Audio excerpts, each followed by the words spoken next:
Hey everybody, it's Leslie from Sew A Lot Creative Sewing Centers in Lexington, Kentucky and Centerville, Ohio. I'm coming to you with the month of September's Kimberbell Digital Dealer exclusive, our Kimberbell Klub project instructions. We are taking one of the lovely Kimberbell pinstriped apron blanks and adding a really cute label patch to the front that says, "I like to party," and by party I mean stay home and sew. So I hope you enjoy the video and get some fun tips and tricks. So step number one is going to be to take your apron. You're going to fold it in half, right sides together, hot dog ways, the lengthwise of your apron. You're going to match up that top as well as the cutout, the curve for the arm. You're going to lay that flat and you're going to press it to get your center line. You may want to press your apron before you do this, iron it, get some of those packaging fold wrinkles out, just so you can get started and know which crease is which. From there, we're going to take and we're going to turn down from the top 5 inches. I like to use a hot hammer ruler, just kind of ballpark, sit that on that 5-inch marking, make sure it's pressed down in there nice and firm, keep it nice and straight, and then I'm going to press to create that crease there. Once we have that, we're going to set that aside and we're going to hoop up our stabilizer. We're going to use a sticky back stabilizer. The instructions recommend a wash away so that it'll wash out the residue.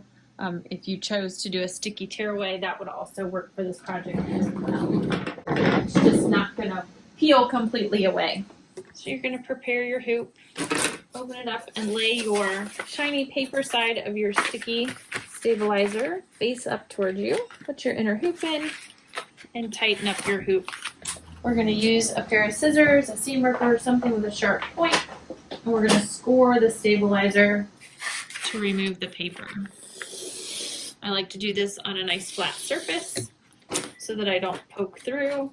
And then you're going to peel the paper away to expose your sticky side of the stabilizer.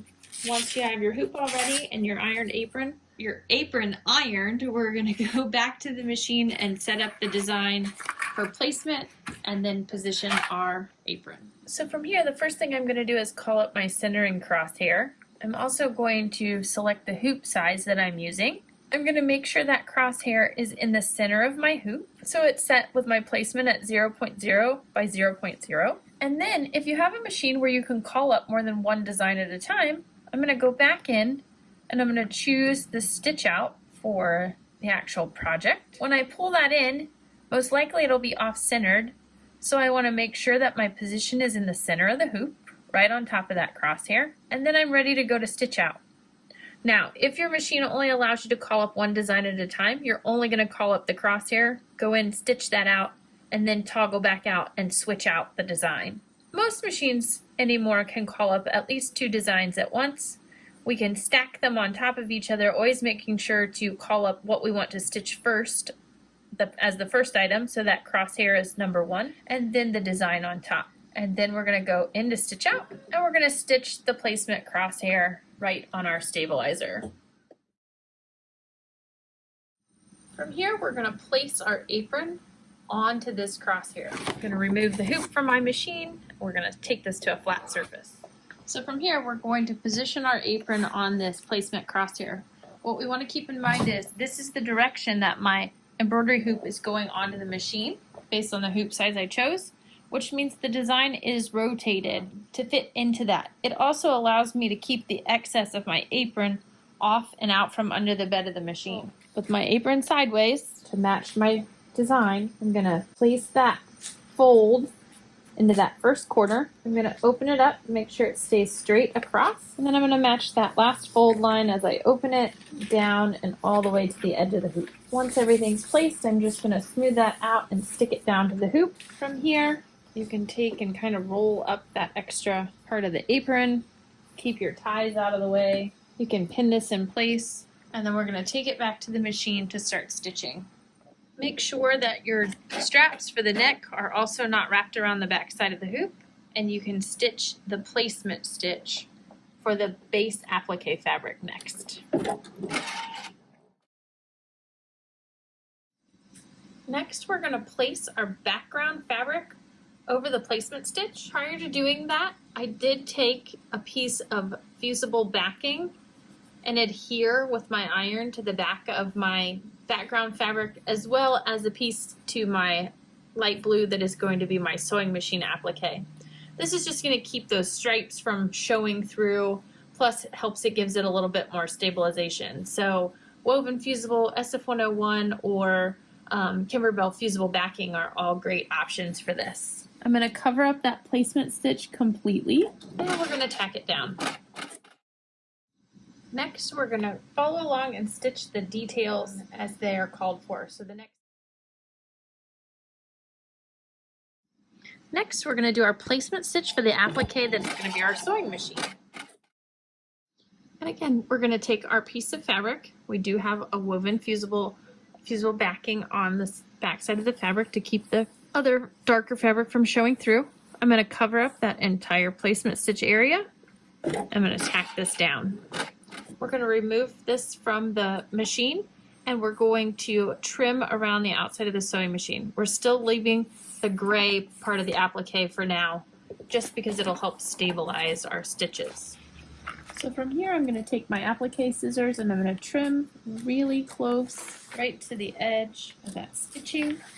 This is why I like to take the hoop off of the machine, the embroidery arm. It just makes it easier to maneuver around, and I don't have to stand on my head. Once that's trimmed, we're just going to put the hoop back on the embroidery arm and continue stitching. You just want to make sure when you get this back on, you make sure all of your straps and your excess are out from underneath and you are not sewing over your apron from the back side. And then we're going to continue on by satin stitching around the edge of the sewing machine. Now we're going to continue on by stitching out the machine details, the knobs, the spool of thread, all of those good elements.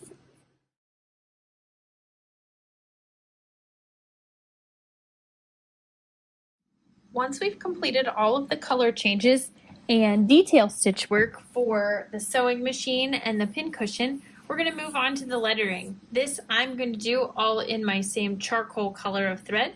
We're still not trimming this outside edge until after the lettering stitch is done.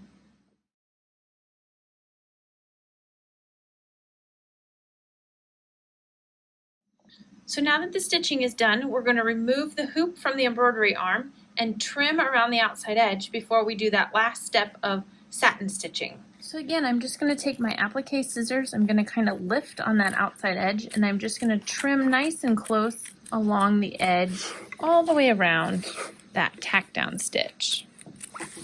By saving this step and not doing it until after we've put all of the detail work inside the label, it just gives us a little bit more chance for the fabric not to draw in quite so much, and allows you to get a nice clean finish. Once our trimming is done, we're going to put this back on the machine and stitch that last pretty satin stitch all the way around the edge to finish. Again, as you reattach your apron to the machine, make sure all of your straps, ties, the back, everything is out of the way and you're not stitching over top of those onto the back side. And then we're just going to start stitching.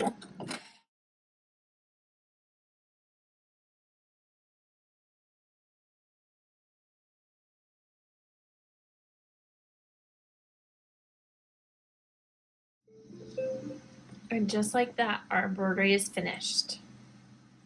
We'll remove the hoop from the embroidery arm, remove the design from the hoop, and trim away the excess stabilizer and rinse according to the wash away stabilizer instructions. And you're all finished.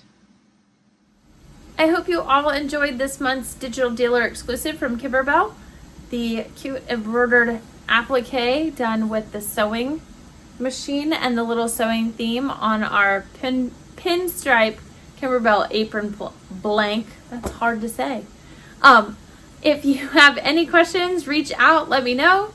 Otherwise, I look forward to seeing you on our Wednesday night Zoom class so that we can go over all the fun extra activities that we are going to create and make with our month's project. Let's see how creative we can get.